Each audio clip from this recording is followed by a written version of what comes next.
इस 7वें अध्याय में योगेश्वर श्री कृष्ण ने बताया कि अनन्य भाव से मुझ में समर्पित होकर, मेरे आश्रित होकर जो योग में लगता है वह समग्र रूप से मुझे जानता है। मुझे जानने के लिए हजारों में कोई विरला ही, प्रयत्न करने वालों में विरला ही कोई जानता है। वह मुझे पिंड रूप में एक देशीय नहीं वरन सर्वत्र व्याप्त दिखता है। 8 भेदों वाली मेरी जड़ प्रकृति है और इसके अंतराल में जीवरूप मेरी चेतन प्रकृति है। इन्हीं दोनों के संयोग से पूरा जगत खड़ा है।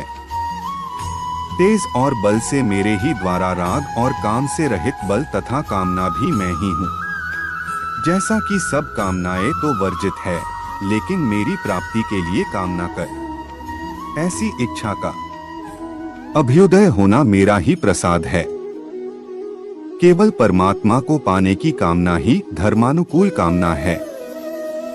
श्री कृष्ण ने बताया कि मैं तीनों गुणों में अतीत हूँ, परम का स्पर्श करके परम भाव में स्थित हूँ, किंतु भोगासक्त मूढ़ पुरुष सीधे मुझे न भजकर अन्य देवताओं की उपासना करते हैं, जबकि वहाँ देवता नाम का कोई है ही नहीं। पत्थर, पानी, पेड़ जिनको भी पूजना चाहते हैं, उसी में उनकी श्रद्धा को मैं ही पुष्ट करता हूँ।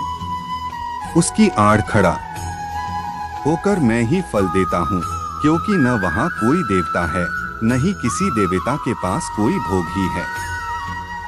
लोग मुझे कोई साधारण व्यक्ति समझकर नहीं भजते, क्योंकि मैं योग प्रक्रिया द्वारा ढाका हुआ हूँ। अनुष्ठान करते करते योग माया का आवरण पार करने वाले ही मुझ शारीरधरी को भी अव्यक्त रूप में जानते हैं, अन्य स्थितियों में नहीं। मेरे भक्त 4 प्रकार के हैं, अर्थार्थी, आर्त, जिज्ञासु और ज्ञानी। चिंतन करते करते अनेक जन्मों के अंतिम जन्म में प्राप्ति वाला ज्ञानी मेरा ही स्वरूप है, अर्थात अनेक जन्मों से चिंतन करके उस भगवत स्वरूप को प्राप्त किया जाता है। रागद्वेष के मोह से आक्रांत मनुष्य मुझे कदापि नहीं जान सकते, किंतु रागद्वेष मोह से रहित होकर जो नियत कर्म, जिसे संक्षेप आराधना कह सकते हैं, का चिंतन करते हुए जरामरण से छूटने के लिए प्रयत्नशील है, वे पुरुष संपूर्ण रूप से मुझे जान लेते हैं। वे संपूर्ण ब्रह्मा को, संपूर्ण अध्यात्म को, संपूर्ण अधिभूत को, संपूर्ण अधिदैव को, संपूर्ण कर्म को और संपूर्ण यज्ञ के सहित मुझे जानते हैं, अर्थात फिर कभी वे विस्मृत नहीं होते। इस अध्याय में परमात्मा की समग्र जानकारी का विवेचन है। अत इस प्रकार श्रीमद् भगवद गीता रूपी उपनिषद एवं ब्रह्म विद्या तथा योग शास्त्र विषयक श्री कृष्ण और अर्जुन के संवाद में समग्र जानकारी नामक 7वां अध्याय पूर्ण होता है।